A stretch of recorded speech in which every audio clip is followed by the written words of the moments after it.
नमस्कार दोस्तों। चलिए सुनते हैं अकबर और बीरबल का एक और किस्सा। पंडित जी। शाम ढलने को थी। सभी आगंतुक धीरे धीरे अपने घरों को लौटने लगे थे। तभी बीरबल ने देखा कि एक मोटा सा आदमी शर्माता हुआ चुपचाप एक कोने में खड़ा है। बीरबल उसके निकट आता हुआ बोला, लगता है तुम कुछ कहना चाहते हो। बेहिचक कह डालो, जो कहना है मुझे बताओ, तुम्हारी क्या समस्या है। वह मोटा व्यक्ति सकुचाता हुआ बोला, मेरी समस्या ये है कि मैं पढ़ा लिखा नहीं हूँ। मैंने अपनी शिक्षा पर ध्यान नहीं दिया, जिसका मुझे खेद है। मैं भी समाज में सिर उठाकर सम्मान से जीना चाहता हूँ, पर अब नहीं लगता कि ऐसा कभी हो पाएगा। नहीं, कोई देर नहीं, ऐसा जरूर होगा यदि तुम हिम्मत न हारो और परिश्रम करो। तुम में भी योग्यता है, बीरबल ने कहा। लेकिन ज्ञान पाने में तो सालों लग जाएंगे, मोटे आदमी ने कहा। मैं इंतजार नहीं कर सकता। मैं तो यह जानना चाहता हूँ, क्या कोई ऐसा तरीका है कि चुटकी बजाते ही प्रसिद्धि मिल जाए। प्रसिद्धि पाने का ऐसा आसान रास्ता तो कोई नहीं है, बीरबल बोला। यदि तुम वास्तव में योग्य और प्रसिद्ध कहलाना चाहते हो तो मेहनत तो करनी ही होगी, वह भी कुछ समय के लिए। यह सुनकर मोटा आदमी सोच में डूब गया। नहीं, मुझ में इतना धैर्य नहीं है, मोटे आदमी ने कहा। मैं तो तुरंत ही प्रसिद्धि पाकर पंडित जी कहलाना चाहता हूँ। ठीक है, बीरबल बोला, इसके लिए तो एक ही उपाय है। कल तुम बाजार में जाकर खड़े हो जाना।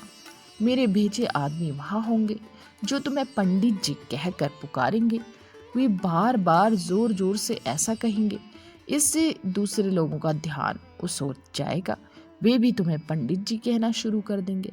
ऐसा होना स्वाभाविक भी है, लेकिन हमारा नाटक तभी सफल होगा जब तुम गुस्सा दिखाते हुए उन पर पत्थर फेंकने लगोगे या हाथ में लाठी लेकर उनको दौड़ाना होगा तुम्हें। लेकिन सतर्क रहना, गुस्से का सिर्फ दिखावा भर करना है तुम्हें, किसी को चोट नहीं पहुंचनी चाहिए। उस समय तो वह मोटा आदमी कुछ समझ नहीं पाया और घर लौट गया। अगली सुबह वह मोटा आदमी बीरबल के कहे अनुसार व्यस्त बाजार में जाकर खड़ा हो गया। तभी बीरबल के भेजे आदमी वहां पहुंचे और तेज स्वर में कहने लगे, पंडित जी, पंडित जी, पंडित जी।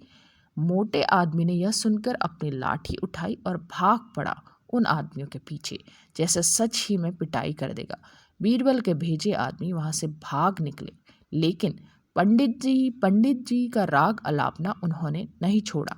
कुछ ही देर बाद आवारा लड़कों का वहां घूमता समूह पंडित जी चिल्लाता हुआ उस मोटे आदमी के पास आ धमका। बड़ा मजेदार दृश्य उपस्थित हो गया। मोटा आदमी लोगों के पीछे दौड़ रहा था और लोग पंडित जी कहते हुए नाच गाकर चिल्ला रहे थे। अब मोटा आदमी पंडित जी के नाम से प्रसिद्ध हो गया। जब भी लोग उसे देखते तो पंडित जी कहकर ही संबोधित करते। अपनी ओर से तो लोग यह कहकर उसका मजाक उड़ाते थे कि वह उन पर पत्थर फेंकेगा या लाठी लेकर उनके पीछे दौड़ेगा। लेकिन उन्हें क्या पता था कि मोटा तो चाहता ही था कि लोग उन्हें पंडित जी कहें। वह प्रसिद्ध तो होने ही लगा था। इसी तरह महीनों बीत गए। मोटा आदमी भी थक चुका था। वह यह भी समझ गया था कि लोग उसे सम्मानवश पंडित जी नहीं कहते, बल्कि ऐसा कहकर तो वे उसका उपहास करते हैं। लोग जान गए थे कि पंडित जी कहने से उसे गुस्सा आ रहा है। वह सोचता था कि शायद लोग मुझे पागल समझते हैं। यह सोचकर वह इतना परेशान हो गया कि फिर से बीरबल के पास जा पहुंचा। वह बोला, मैं मात्र पंडित जी कहलाना नहीं चाहता। वैसे मुझे स्वयं को पंडित कहलाना पसंद है, पर कुछ समय तक यह सुनना मुझे अच्छा भी लगा। लेकिन अब मैं थक चुका हूँ। लोग मेरा सम्मान नहीं करते, वो तो मेरा मजाक उड़ाते हैं। मोटे आदमी को वास्तविकता का आभास होने लगा था। मोटे आदमी को यह कहता देख बीरबल हंसता हुआ यह बोला, मैंने तो तुमसे पहले ही कह दिया था कि तुम बहुत समय तक ऐसा नहीं कर पाओगे। लोग तुम्हें वह सब कह सकते हैं जो तुम हो ही नहीं। क्या तुम उन्हें मूर्ख समझते हो? जाओ, अब कुछ समय किसी दूसरे शहर में जाकर बिताओ। जब लौटो तो उन लोगों को नज़रअंदाज कर देना जो तुम्हें पंडित जी कहकर पुकारे।